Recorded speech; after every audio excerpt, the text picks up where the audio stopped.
ಇನ್ನು ಕಾಂಗ್ರೆಸ್ ವಿರುದ್ಧ ರೆಡ್ಡಿ ರಾಮುಲು ವಾಗ್ದಾಳಿಯನ್ನ ನಡೆಸಿದ್ದಾರೆ. ಜಂಟಿ ಸುದ್ದಿಗೋಷ್ಠಿಯನ್ನ ನಡೆಸಿ ಸ್ಫೋಟಕ ಆರೋಪವನ್ನ ಮಾಡಿರುವಂತದ್ದು. ಭರತ್ ರೆಡ್ಡಿ ವಿರುದ್ಧ ಜನಾರ್ದನ್ ರೆಡ್ಡಿ ರಾಮುಲು ಸಮರವನ್ನ ಸಾರಿದ್ದಾರೆ. ಬಳ್ಳಾರಿಯಲ್ಲಿ ಗಲಾಟೆಗೆ ಭರತ್ ರೆಡ್ಡಿಯೇ ಕಾರಣ, ಸತೀಶ್ ರೆಡ್ಡಿ ಮತ್ತು ಬೆಂಬಲಿಗರು ಕಾರಣ ಆಗಿದ್ದಾರೆ. ಆದ್ರೆ ಇದುವರೆಗೂ ಕೂಡ ಸರ್ಕಾರ ಇವರನ್ನ ಬಂಧನ ಮಾಡಿಲ್ಲ.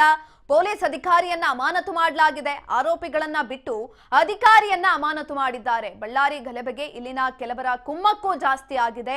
ಬಳ್ಳಾರಿ ಗಲಾಟೆ ವೇಳೆ ಅನೇಕ ಗೂಂಡಾಗಳು ಕೂಡ ಇದ್ರು. ಬಳ್ಳಾರಿಯಲ್ಲಿ ಮಾಜಿ ಸಚಿವ ರಾಮುಲು ಆರೋಪವನ್ನ ಮಾಡಿರುವಂತದ್ದು. ಬೇರೆ ಬೇರೆ ರಾಜ್ಯದಿಂದಲೂ ಕೂಡ ಗೂಂಡಾಗಳು ಬಂದಿದ್ರು. ಈ ಸಂದರ್ಭದಲ್ಲಿ ಬಳ್ಳಾರಿ ಗಲಾಟೆಯ ವಿಡಿಯೋ ಪ್ರದರ್ಶಿಸಿದ ರೆಡ್ಡಿ ವಿಡಿಯೋ ಸಾಕ್ಷಿ ರಿಲೀಸ್ ಮಾಡಿದ್ದಾರೆ. ಸಂದರ್ಭದಲ್ಲಿ ಜನಾರ್ದನ್ ರೆಡ್ಡಿ ಪೊಲೀಸರೇ ಭರತ್ ರೆಡ್ಡಿಗೆ ಸಪೋರ್ಟ್ ಮಾಡಿದ್ದಾರೆ ಅಂತ ಕೂಡ ಆರೋಪವನ್ನ ಮಾಡಲಾಗಿದೆ. ನನ್ನ ಮನೆವರೆಗೂ ಕೂಡ ಭರತ್ ರೆಡ್ಡಿಯನ್ನ ಕರೆತಂದಿದ್ದಾರೆ. ಶಾಸಕ ಭರತ್ ರೆಡ್ಡಿಗೆ ಪೊಲೀಸರೇ ಭದ್ರತೆಯನ್ನ ಕೊಟ್ಟಿದ್ದಾರೆ. ವಿಡಿಯೋ ತೋರಿಸಿ ಜನಾರ್ದನ್ ರೆಡ್ಡಿ ವಾಗ್ದಾಳಿಯನ್ನ ನಡೆಸಿದ್ದಾರೆ.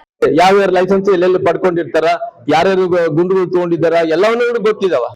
ಮಡಿವಾಳ FSL ವರದಿಗೆ ಕಳಿಸಿದಾರಲ್ಲ ಸರ್, ಏನು ಅವರು ಖಾಸಗಿಯವರು ಮತ್ತು ಯಾವುದು ಸಹ ಅವನಿಗೆ ಫೋನ್ ಮಾಡ್ತಾರೆ.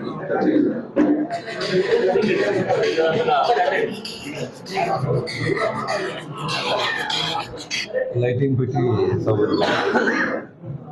ಅವನು ದೌಲ ಇವನು MLA ಇಂದ ಅವನಿಗೆ ಫೋನ್, ಅವನು ವಾಟ್ಸಪ್ಪಲ್ಲಿ ಅವನು MLA phone ಇಟ್ಕೊಂಡಿದ್ದಾನೆ, reel ಮಾಡ್ಕೊಂಡಿದ್ದಾನೆ.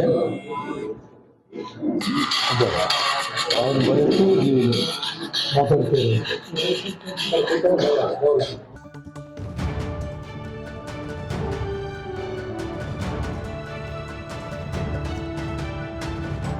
Raj news Kannada.